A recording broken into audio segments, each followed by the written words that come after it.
We're going to move on to the next section of drug nomenclature. Here again we can learn just what some drug classes are, and when available we'll learn the beginning or the end, the prefix or the suffix to learn what the drug class is as a little kind of helpful reminder during your exam.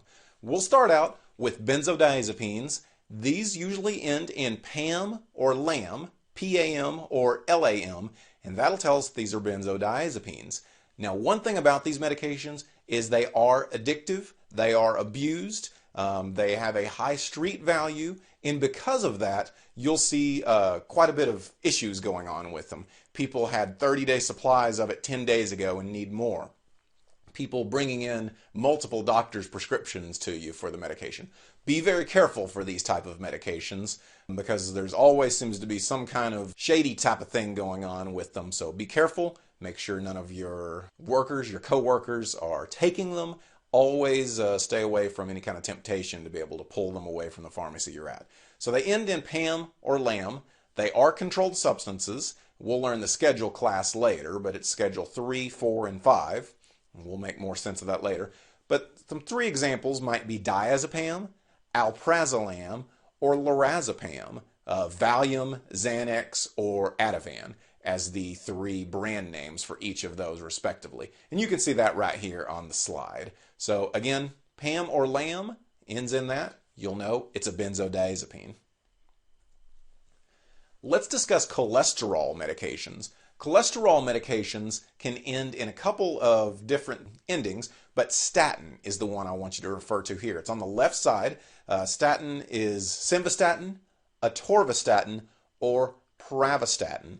Now, statin's a nice shortened word for a drug class known as HMG-CoA reductase inhibitor.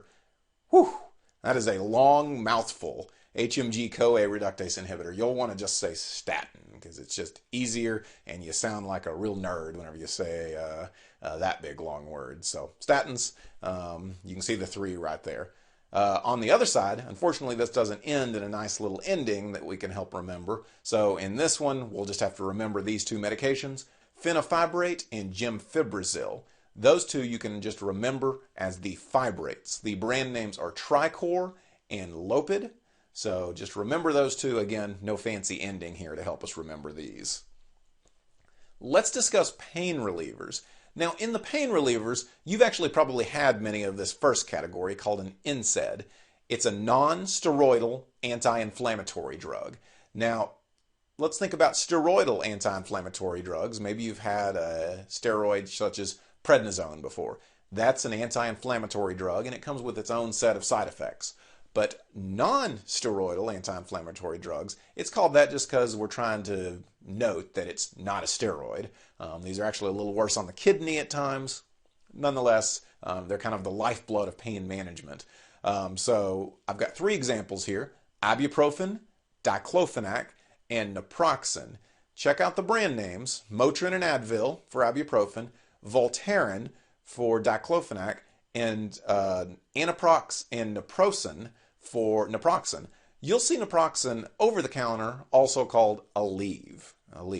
So those are your non-steroidal anti-inflammatory drugs. Over on the right side here, I have opiates, or you'll hear them called opioids sometimes. But these are usually going to be a control drug, a controlled substance. Again, we'll get into more into that into our law section, but they do have a little bit more addictive potential and abuse potential. I have hydrocodone, oxycodone, and hydromorphone. You can probably hear that codone ending and kind of see something here that, oh, okay, that's probably an opiate. So codone, it usually means it's a derivative of codeine. Usually that all comes from a plant, the opium plant. So yeah, opiates, that's why it's come from that. So these are addictive. Again, much like the benzodiazepines in the first slide, watch out for all that goes with an addictive medication because it is quite troublesome sometimes to you as a technician. Antidepressants. I bring up antidepressants here because it's good to know them. They're very heavily prescribed, and because of that, you'll need to know what is an antidepressant. Unfortunately, I don't have a nice ending here to denote to you that, oh, that's always an antidepressant. So let's just go over this list that I have here.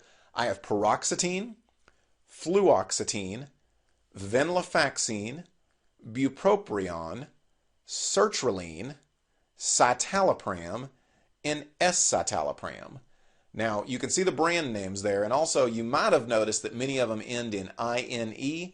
That doesn't always mean that is an antidepressant, so don't think you found something there. There's also another one that we'll discuss here in just a second that's an acid reducer that ends in a similar fashion that is not an antidepressant. So the brand names here: Paxil, Prozac, Effexor, Wellbutrin, Zoloft, Celexa, and Lexapro.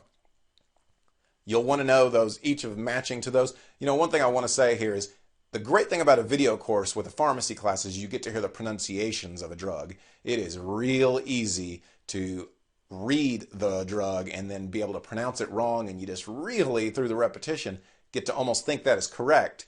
Maybe a year later you realize it's not correct, and then all of a sudden you realize you've sounded foolish. So this is a good chance to be able to learn how to pronounce these drugs too.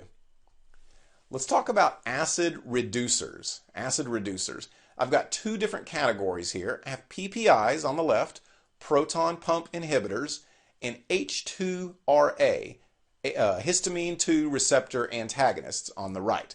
So we'll start with the PPIs. Those end in AZOLE, azole. There's one drug I can think of right now that actually is an exception to that rule. So you still kind of want to learn the drug as a whole, but nonetheless, these three drugs that you're going to see are the ones you're going to see most often. So the omeprazole, lansoprazole, and pantoprazole, brand names of Prilosec, Prevacid, and Protonix. So again, don't call it omeprazole, it's omeprazole. On to the right side here, the H2RAs, these end in DINE. So ranitidine, cimetidine, and famotidine. The brand names are Zantac, Tagamet, and Pepcid. There are other H2RAs out there, but I've just wanted you to focus on these right here. Check out the supplementary material for a little bit more exhaustive list of these medications that might be in the top 200. And that is it for the second lecture of drug nomenclature. We'll move on to the third section where we can kind of learn a little bit more about these medications and you can know your top 200 a little bit better.